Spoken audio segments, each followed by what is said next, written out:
Não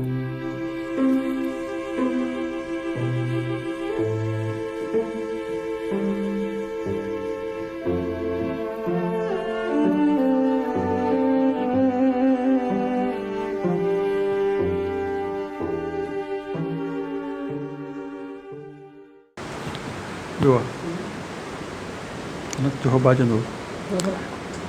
Que a paz, a serenidade e a harmonia continue conosco nesse estudo da noite. E o tema influências espirituais, ele diz respeito ao nosso contato com o mundo invisível para os nossos olhos, mas não é porque nós não enxergamos os espíritos que não tenhamos um relacionamento intenso com o mundo espiritual. Quando Kardec, estudando esse tema, ele pergunta ao Espírito de Verdade sobre a influência dos espíritos na nossa vida. E está no Livro dos Espíritos, na questão 459. E diz então Kardec: influem os espíritos em nossos pensamentos e nossos atos. E a resposta é surpreendente e vem do Espírito de Verdade: mais do que imagineis, influi a tal ponto que geralmente são eles que vos dirigem. Nós temos que entender um pouco mais profundamente o que quer dizer por vos dirigem, porque não é como se nós fôssemos marionetes, onde o que é dirigido não tem nenhum controle naquele que está influenciando. Na verdade não é bem assim. Eles nos influenciam e nos dirigem. E onde fica o livre-arbítrio? Nós não temos o livre-arbítrio, que é um patrimônio que Deus nos concedeu de escolher o meu caminho. Mas se eu for tentar entender ao pé da letra aqui, está dando a entender uma visão superficial de que eu não tenho livre-arbítrio, já que ele me conduz. Mas nós temos o livre-arbítrio? Sim, claro que temos, para pensar. Quando eu penso, e isso aí vai meu livre-arbítrio, eu decido estabelecer sintonias, ligações com o mundo espiritual. Eu vou convidar para o meu lado espíritos mais elevados ou espíritos mais atrasados. Então, na verdade, eu vou ser conduzido por aqueles que eu convidei para estarem comigo, me acompanhando mentalmente, estarem ao meu lado, e eles vão me conduzir.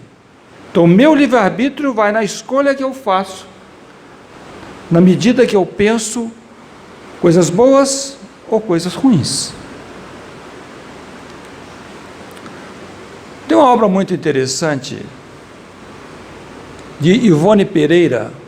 Ela foi um grande médium, mas aqui ela dita essa obra do mundo espiritual na erraticidade, usando um médium, Wallace Neves.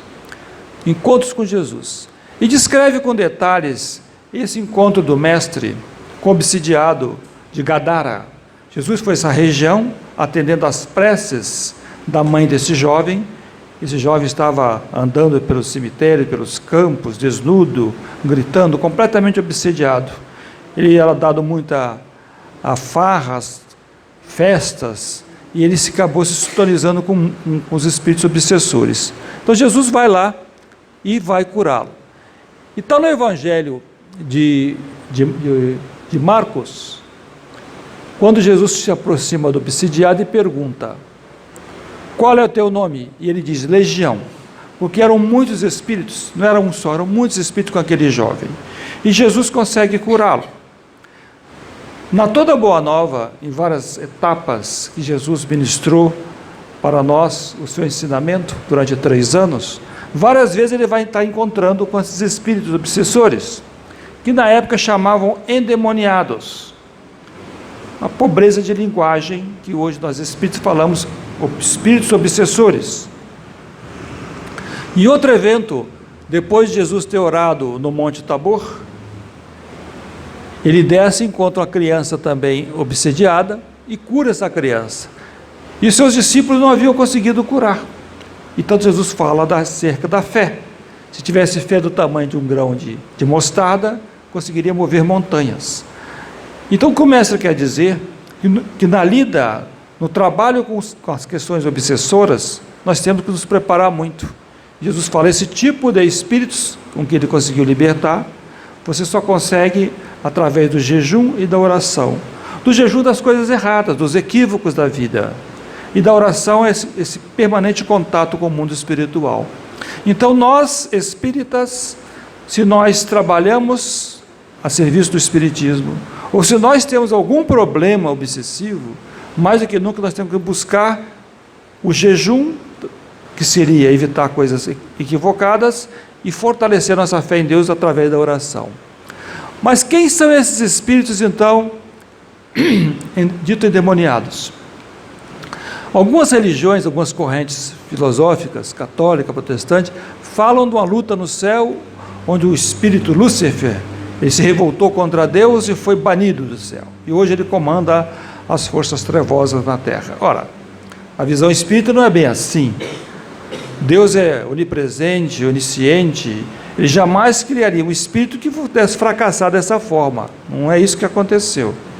Então, os espíritos que existem obsessores, na verdade, nada mais são que almas dos próprios homens, que não conseguiram se preparar melhor para a vida e desencarnaram como mendigos espirituais. Mas não são espíritos criados à parte da criação. Deus criou todos os espíritos simples e ignorantes. Uns se desviaram para o mal e outros continuaram trabalhando para o bem.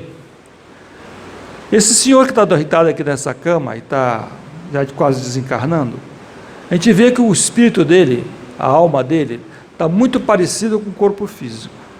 É assim geralmente que acontece.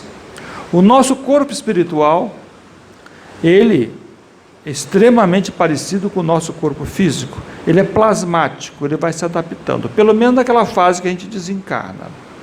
Isso se o indivíduo tem uma conduta normal, não precisa ser santo, mas é honesto, é ético, vive bem na sociedade, é respeitador das leis. Então o corpo espiritual dele fica exatamente como está o corpo físico. Entretanto, se o indivíduo se desviar para os vícios, para a violência, pela maldade, ele degrada esse corpo espiritual, fica feio. Então você vê esse jovem aqui muito bonito, todo arrumadinho, mas o corpo espiritual dele é de um verdadeiro monstro. É permanente isso? Não. É plasmático, muda. Ninguém vai ficar mal para sempre. Se ele começar a se conduzir de forma correta, ele reverte a feiura e passa a ser belo novamente. Então nós entendemos, na visão espírita, que nós sintonizamos com o mundo espiritual, coisas ruins ou coisas boas, aí sim nós vamos ter o livre-arbítrio de decidir, influenciado por eles. Então diz o Espírito de Verdade, mais do que influência, eles nos conduzem, eles vão nos conduzir a partir da associação que eu faço com esses espíritos. Eu me lembro uma vez, num centro espírita, eu estou no movimento há mais de 40 anos, e no passado, as reuniões mediúnicas eram abertas, que é um erro. Hoje, o correto é reuniões mediúnicas fechadas, porque o grande público nem sabe, nem sempre compreende o que é essas manifestações. Mas eu me lembro que nós tínhamos a reunião mediúnica aberta, e tinha um jovem que tinha um problema. Ele foi ser atendido por um médium na mesa, era assim que acontecia, todo mundo vendo. O rapaz colocava a mão na mesa e o médium se manifestou a entidade que acompanhava esse jovem, que foi buscar ajuda no centro espírita. E o espírito obsessor disse que na verdade era amigo da vítima. Não, eu sou amigo dele, ele me convidou. E o jovem replicou, não, eu não convidei ninguém. Então foi até uma cena um pouco engraçada, porque não era para esse jovem conversar com o espírito obsessor, na verdade, mas mostrando que esse jovem que foi buscar ajuda no centro espírita desconhecia que ele não convidou verbalmente, que ele nem viu o espírito, mas pelos pensamentos e pela forma de agir. É assim que estamos nós hoje com a nossa companhia espiritual, o nosso estilo de vida. Nós temos no planeta Terra hoje em torno de 30 bilhões de espíritos, quase 8 bilhões encarnados e 22 bilhões desencarnados. E como é que vocês imaginam que seja o nível moral desses espíritos? Tudo evoluído? Não. É o mesmo padrão nosso aqui da Terra. Como é que é o padrão moral da Terra? Predomina o bem ou o mal? Predomina o mal. Nós temos mais pessoas fazendo maldade do que bondade aqui na Terra ainda. Assim também é o mundo espiritual. Então nós temos uma população enorme, tá? Quase 3:1 ou um pouco mais, de espíritos desencarnados interagindo com os encarnados. Então nosso planeta é um mundo de provas e expiação, em transição planetária para ser um planeta de regeneração. Mas até que isso termine, nós temos ainda uma região de guerras, de conflitos, de violência. A gente liga a televisão, vê os jornais, quantas coisas que nos preocupam. Nós tivemos 2 grandes guerras no século passado, e foi desastroso. A primeira morreram 15 milhões de pessoas, a segunda 90 milhões, é muita gente, muita destruição. Então o homem, ele tem um lado muito perverso ainda.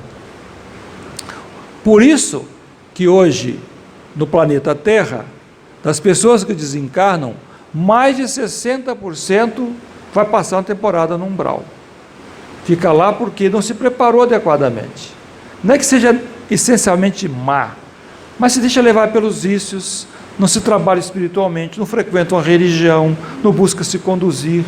Então, leva aquela vida muito voltada para as questões materiais, questões sociais, questões do momento.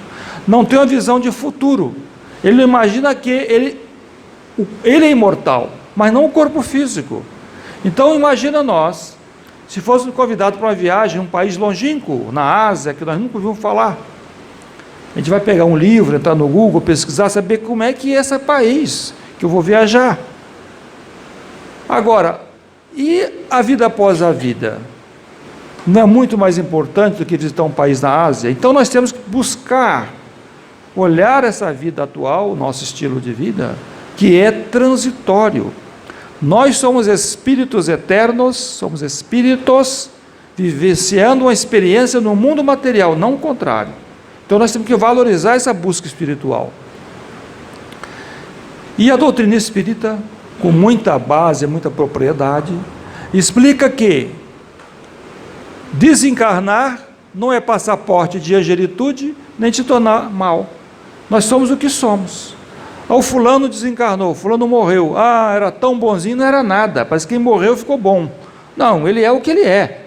Ele tem virtudes e defeitos. A gente espera que as muitas virtudes compensem os defeitos que nós naturalmente tenhamos. Então nós vamos voltar com a nossa bagagem, as nossas inclinações, as nossas tendências. Quanto mais eu conseguir me disciplinar mentalmente, me educar, melhor para mim. Quanto menos apego às coisas materiais, melhor para mim. A gente vê numa das obras muito bonitas de Chico Xavier e André Luiz, fala da cidade Nosso Lar. A cidade Nosso Lar fica localizada bem na fronteira com o umbral, bem ali, coladinha ali. E quando a gente adentra naquela cidade, você tem lá um suco, tem alimentação, tem água, tem que dormir, descansar, pelo nosso nível de apego às coisas materiais. Até conseguir só respirar no mundo espiritual e absorver a energia, é um trabalho grande para conseguir isso. Quanto mais eu me desprender das coisas materiais, melhor para a gente. Usar, mas não ficar hipnotizado pelas coisas materiais. Tem 2 grupos grandes que fracassam aqui na Terra. O maior deles, mais numeroso, é aqueles que fracassam moralmente, que eu mencionei. Não são essencialmente maus, mas se deixaram levar pelas fraquezas da vida. E tem um outro grupo, não, que realmente são perversos, criminosos, contumazes. Esses, quando desencarnam, não vai virar bonzinho porque desencarnou. Muitos deles formam verdadeiras quadrilhas de criminosos no mundo espiritual. Verdadeiras maltas, são perigosos. O que nós entendemos então, aqui como tem essas 2 estátuas no fundo do mar, rodeadas pela água, nós estamos rodeados como no fundo do mar, mas um mar de energia, de vibrações, de sintonia. Então essa sintonia que nós estamos a todo instante, mais rápido do que um raio, entrando em sintonia com o mundo espiritual. Qualquer pensamento inadequado, já fiz um convite mental. E esse convite mental atrai esses espíritos para perto de mim. Se nós passarmos o ímã, por exemplo, na Terra, a gente vai vir grudado com essa limalha de ferro, atraída pelo ímã, pelo magnetismo do ímã. Assim também somos nós. Então, nossos pensamentos atraem. Por isso a necessidade de cultivar a oração, um estilo de vida mais saudável, buscar orar todos os dias, cada um escolhe um horário mais conveniente para isso, e buscar cultivar pensamentos bons. Tem muitas pessoas com ideias negativas, pessimistas. O mundo segue uma programação correta. Não tem nada errado com o planeta Terra. Quem está no leme do planeta é Jesus. Essas confusões, essas guerras, isso são coisas pequenas, passíveis de acontecer pelo livre-arbítrio individual e coletivo. Mas a força maior interfere quando é necessário. Jesus está no leme e a nau terra não vai desviar da rota. Além dos nossos pensamentos, o nosso estilo de vida convida os espíritos para estar em nossa companhia. Isso com essa jovem muito bonita aqui, vibrando, atraindo bons espíritos. Então nós temos que observar nosso estilo de vida. Como é que eu estou me conduzindo? Quem já conhece o Espiritismo, procura estudar, se inteirar um pouco mais da doutrina, vai compreender que o Espiritismo não é uma filosofia apenas, uma religião. O Espiritismo é um estilo de vida diferente. Quem se torna espírita é uma outra pessoa. Se não se tornou uma outra pessoa, é que o Espiritismo ainda não teve eco no coração. Não compreendeu ainda o que é o Espiritismo. Quando compreendeu o Espiritismo, e ele realmente inteirar, fazer parte da nossa alma, nós somos outra pessoa. Como se renascêssemos novamente. E os espíritos estão em todos os lugares. E não adianta fechar a porta de casa, porque eles vão atravessar a parede. Como é que então eu vou evitar esse contato mental com os espíritos? A única chave possível é a minha maneira de pensar. A única forma que eu estabelecer, cortar a minha ligação com os espíritos atrasados, obsessores, eu mudar essa chave e passar a ter apenas pensamentos elevados, pensamentos de acordo com os postulados cristãos. Assim, a nossa conduta estabelece afinidade com o mundo espiritual e, se for de moral inferior, atrairá entidades afins. Gula, avareza, preguiça, soberba, ira, luxúria, inveja, tudo isso vai gerar essa energia, esse convite para os espíritos atrasados se aproximar da gente. Como é que eu posso neutralizar isso? Claro, a receita é simples: fortalecer a nossa ação no amor, na caridade, que é o amor em ação. Ser caridoso. O mundo está tão difícil. Caridade não é apenas dar um prato de sopa, um cobertor para alguém. É ter paciência, tolerância, saber ouvir, levar uma palavra amiga a quem precisa. Então, a caridade tem 1000 maneiras diferentes de se expressar. Uma pessoa desesperada que ouve uma palavra que a soergue daquele desespero, já foi uma caridade. Uma oração que nós fazemos em benefício de alguém, já é a caridade. Então ninguém pode dizer que não pode fazer nada. Pode sim. Se não tiver bens materiais, ore pela pessoa. Converse com a pessoa e a levante dos seus desesperos, das suas dificuldades. Em resumo, pensamentos positivos atraem bons espíritos. Pensamentos negativos atraem maus espíritos. Lógico. Pensamentos positivos traz saúde e equilíbrio. O negativo, desequilíbrio. Pensamento positivo abre as portas do bem e do amor, e o negativo vai abrir da violência, da maldade e do ódio. Um desafio que nós, no século XXI, enfrentamos é a facilidade com que nós estabelecemos pontes com o astral superior e o astral inferior. Porque esse mecanismo maravilhoso, que é a internet, que é a comunicação, ele nos dá 1000 possibilidades de conexões. Mas da mesma forma que o álcool, ele é bom, que serve como solvente químico na indústria, serve como combustível, ele também pode desgraçar a vida de alguém que vai se tornar alcoólatra. Correto? Quem inventou a pólvora, usou a pólvora para quebrar pedreiras, abrir estradas, construir, desenvolver o progresso. Mas a pólvora também foi utilizada como arma de destruição. Então a internet, ela dá acesso a muita coisa boa, museus, mas também muita coisa ruim. Nós decidimos esse contato que queremos estabelecer. Aí que vai o meu livre-arbítrio. O que eu quero fazer? Eu quero encher a minha mente de lixo mental ou de coisas dignificantes. Lembre-se que nós não estamos sozinhos. Uma vez que eu estabeleço essa conexão, eu convidei dezenas ou centenas de espíritos para o meu lado. Que tipo de convite eu quero estabelecer? Que tipo de influência eu quero sofrer? A positiva ou a negativa? A vida já é tão difícil, tantos obstáculos. Nós temos dificuldades nas questões materiais, filhos, esposa, parentes, trabalho, emprego, saúde. Não vamos complicar mais a nossa vida. Vamos fazer a vida o mais simples possível. Infelizmente, a maior parte da nossa humanidade sofre obsessões coletivas, porque não sabem se precaver, se deixam levar. Ah, mas está todo mundo fazendo isso. É todo mundo quem? Nós temos na população humana 25% de almas extremamente empedernidas, 25% muito boas, e 50% indecisas. São aquelas pessoas que não são realmente más, mas são fracas moralmente. Onde é que eu quero me situar? Com quem eu quero me afinar? Com quem eu vou me comparar? Com quem eu vou me espelhar? Com pessoas ruins ou com pessoas boas? Quem são as pessoas que eu admiro? São pessoas éticas, pessoas honestas. Essas são as pessoas que podem servir para nós nos espelharmos. E uma questão muito séria que o Espiritismo traz, explica para nós, é a questão do desdobramento. Quando nós dormimos, existe a expansão da alma. Nós não ficamos necessariamente colados ao corpo material. Nós saímos, volitamos, entramos em contato mais estreito com o mundo espiritual. Quando nós estamos dormindo, estamos acordados, despertos, nós temos mais proteção contra os obsessores.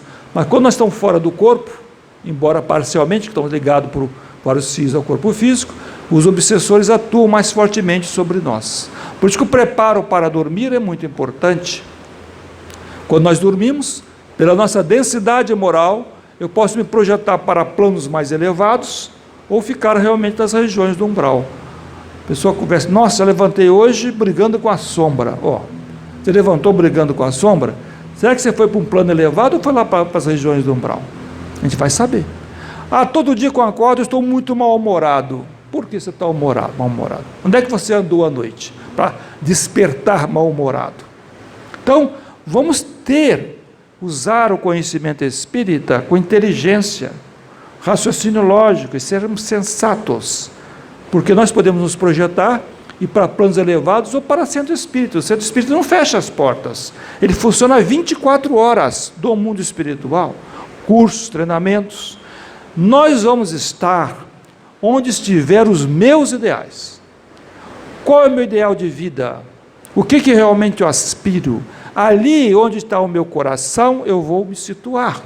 Por isso nós temos que trabalhar muito os nossos ideais, porque nós vivemos muito uma vida exterior, a máscara social. Mas quem somos nós realmente? Nós estamos absorvendo o Evangelho de Jesus, nos transformando moralmente, a ponto de ter ideais bem elevados, ou nós estamos mais do mesmo? Porque durante séculos, em outras correntes religiosas, nós éramos mais do mesmo. Nós íamos nos templos, sentávamos e deixávamos o pastor ou o padre salvar nossa alma. Não salvava nada. Nós que temos que cuidar de nós mesmos. A nossa luz tem que brilhar por nós, individualmente. No livro Nas Fronteiras da Loucura, esse espírito aqui chamado Manuel Filomeno de Miranda, aliás, ele escreveu uma série de livros muito bons nesse assunto. Ele trata dos efeitos da sintonia com os espíritos enfermos.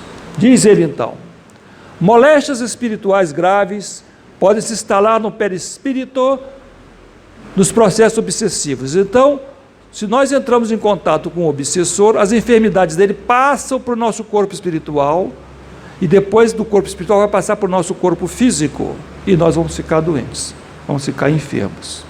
É assim que se processa. Por isso que esse contato com o mundo espiritual, os obsessores, é ruim, que eu tenho que neutralizar. Comportamentos morais se alteram sob a influência dos obsessores. O indivíduo acha que está agindo por ele mesmo, não está. Eu fui naquele lugar assim, não queria ir, mas acabei indo. Por que você acabou indo naquele lugar que não era recomendável? Aqui, olha, influência dos obsessores. Uma vez que estabeleceu a sintonia, ele não é mais ele. Ele é um fantoche na mão dos obsessores, porque ele convidou os obsessores pela sua mente. Distúrbios afetivos surgem devido à ação dos espíritos levianos. Casal que briga, discute, desarmonia familiar. Hoje no mundo é terrível as famílias. No Brasil, depois de 15 anos, 45% apenas dos casais estão juntos. É 55% de divórcio. Ora, se fosse 1%, 2%, é muita coisa. Ou seja, a desarmonia familiar, muitas vezes provocada pelos espíritos obsessores. Prejuízos financeiros podem surgir devido a decisões equivocadas causadas pela sintonia com esses espíritos perturbadores. Tomar uma decisão é difícil. Comprar uma casa, vender um carro, tomar uma decisão, mudar de cidade, um novo emprego. Imagina a pessoa vai tomar essas decisões importantes, porque nós estamos aqui no mundo material, debaixo de um processo obsessivo. Que decisão vai ser essa? Por isso, vamos evitar tomar decisões importantes irritados, aborrecidos, nervosos. Vamos nos acalmar fisicamente. Depois vamos estabelecer uma corrente mental elevada. Vamos buscar a ajuda dos nossos mentores, nossos guias espirituais que querem sempre nos ajudar. Uma vez que eu estou bem, equilibrado e sereno, aí sim eu vou ouvir a voz da minha consciência e também das intuições que os mentores conseguiram se aproximar e vão me dar. Mas ao sabor das discussões assim, as decisões provavelmente, geralmente são desastrosas.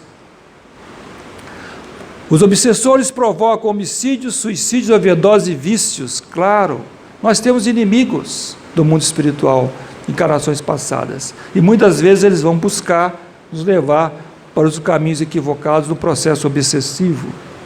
Mas esses obsessores que estão nessas regiões do umbral não vão ficar lá para sempre. Ninguém foi criado para ficar eternamente no inferno, como se coloca... Oi? Como se coloca... Opa!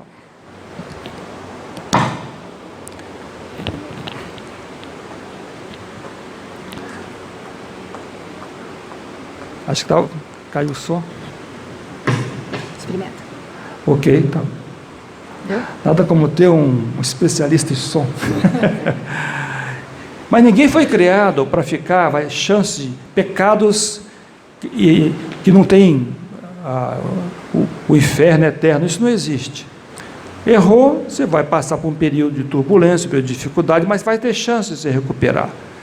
E vai para as cidades espirituais. Quando Jesus, nós temos aquela parábola onde o pastor vai em busca da ovelha desgarrada, e o mestre diz: nenhuma ovelha do meu rebanho será... Está caindo.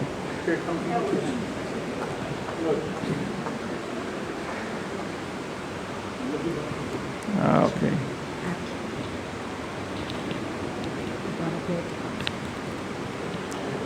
Ok. Tá. Nenhuma ovelha do meu rebanho se perderá, disse o mestre. Então, chega o momento da redenção, aquele espírito é levado para as cidades espirituais e vai recomeçar. Uma coisa que eu gostaria que vocês tivessem em mente, não esquecessem. Todos nós, sem exceção, no mundo espiritual, somos muito melhores do que aqui encarnados. Por quê? Porque aqui nós temos um impacto muito grande da animalidade do corpo físico. No mundo espiritual, nessas cidades organizadas, nós estamos entre pessoas boas, espíritos bons, que nos influenciam. Então, ser bom aqui na Terra é um grande desafio, é um teste, por isso que a Terra é prova e expiação. Então, na verdade, nós não somos tão ruins assim como a gente acha que seja, não é, porque a influência negativa dos obsessores, a nossa animalidade, quando a gente está numa sociedade desorganizada, onde predomina a injustiça e a maldade, isso nos agride muito. Mas esse é o teste que nós estamos submetidos, que nós temos que passar, Por isso, mais do que nunca, a frequência a um templo espírita, o estudo, a meditação, a oração é importante para que não ficamos fracos, sejamos fracos perante essa pressão negativa que está à nossa volta. Em resumo, todos estamos sujeitos a influências espirituais negativas. Sintonia casuais indesejáveis, é o chamado encosto, aconteceu. Lei de ação e reação de existências pregressas. Lei de ação e reação, resultado da existência atual. E inimigos gratuitos contra os espíritas, que é uma modalidade nova que surgiu há algumas décadas. Então, pensamentos negativos, eu vou atrair um espírito para perto de mim, que nem me conhece, mas foi só sintonia, e isso vai me prejudicar. Eu posso realmente ficar doente ou ter ideias más pela influência desses espíritos. Assim, uma simples ida num barzinho inocente, às vezes está acontecendo coisas ali negativas. Então, nosso estilo de vida, nós temos que buscar nos policiar um pouco mais. Onde é que eu vou? Com quem eu vou? Que tipo de conversa eu estou tendo? O egoísmo e essa vivência não tão cristã pode nos complicar essa aproximação. Na lei de ação e reação, nós temos muitas vezes, em encarnações passadas, não fomos pessoas tão boas, e prejudicamos pessoas, ou foi na Inquisição, ou foi nas cruzadas, e muitos desses espíritos não nos perdoaram, nos acompanham até hoje. A escravidão, quase 300 anos de escravidão, quantos trabalhos de obsessão eu tive que lidar em centro espírita, ligado à escravidão ainda, espíritos não perdoavam, e vem acompanhando, e vem aí, tendo que orientar esses espíritos para perdoar e seguir em frente. Quando a gente vê o obsessor atacando uma vítima encarnada, vamos pensar o seguinte: por que esse obsessor está atacando essa senhora? O que foi que ela fez na encarnação passada? Hoje ela é vítima, mas ontem talvez ela foi algoz, ela que prejudicou. Na mesma coisa desses dois aqui, esse espírito obsessor perseguindo esse jovem, inocente o jovem, a vítima hoje e ontem.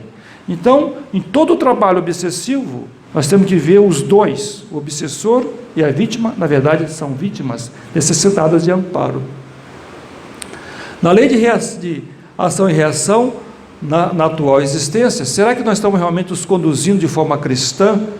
Nós estamos eliminando de nós a inveja, a maldade, a fofoca, a violência, a ignorância? Porque se nós agimos de forma equivocada, atraímos para esses espíritos também para cima de nós.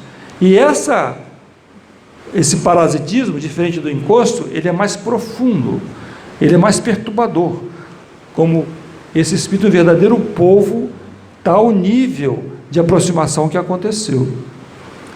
E tem os inimigos gratuitos dos dirigentes espíritas, dos espíritas. Quando a gente acende a luz, atrai muitos insetos. Os obsessores não conseguem, muitas vezes, atacar uma casa espírita porque é muito bem protegida, mas os dirigentes eles conseguem.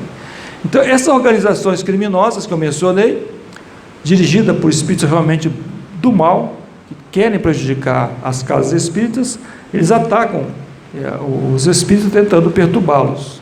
Nessa obra, Sexo e Obsessão, do Manuel Filomeno de Miranda com Médio Divaldo, diz o seguinte: os obsessores voltam-se contra os espíritas sinceros e operosos, pois eles são barreiras contra a sementeira da perversão e da luxúria e do desequilíbrio, da perversão e do ódio. Então, realmente, os espíritas são alvos. Então, mais do que nunca, o dirigente espírita tem que se preparar muito. Diz ainda o Manuel Filomeno de Miranda: armadilhas vulgares, instrumentos cruéis, técnicas refinadas, aparatos complexos são utilizados para vencer os espíritas. Buscam atraí-los, dizimá-los nos seus propósitos mais sadios, ou vencê-los com as ações infelizes, mediante intercâmbio doentio e obsessivo, para desanimá-los ou pervertê-los. É claro que nós temos proteção do guia espiritual, claro que temos, mas os espíritos superiores, os nossos mentores, respeitam o quê? O nosso livre-arbítrio. Se eu estabeleço pelo meu pensamento uma sintonia com esses espíritos obsessores, é porque eu escolhi fazer isso. E o mentor não pode fazer nada, porque eu convidei o obsessor para ficar comigo. Então eu tenho que policiar a minha mente, vigiar muito a minha forma de me conduzir. E a melhor forma de vigiar é como nos ensina Jesus na parábola do bom samaritano: é o amor. a caridade constante com o próximo, de forma que a nossa luz possa brilhar, e tal intensidade que neutralize a aproximação desses obsessores. Diz o Mestre, que brilhe a vossa luz. Como é que essa luz vai brilhar? Através do estudo incessante da doutrina espírita, uma conduta correta, de forma que nós possamos, na atitude do bem, criar um círculo de luz em nossa volta, que evite essa aproximação negativa. Fundamental, o Evangelho no lar. Não só a frequência no centro espírita, o Evangelho no lar, uma vez por semana. E evitar as sugestões negativas, que sempre vão estar acontecendo. Ter fé em Deus, persistência constante no bem, com humildade manter a sintonia constante com os bons espíritos. E claro, orar e vigiar, que todos nós precisamos disso. Muito obrigado pela atenção. Passo a palavra agora para a dirigente da noite.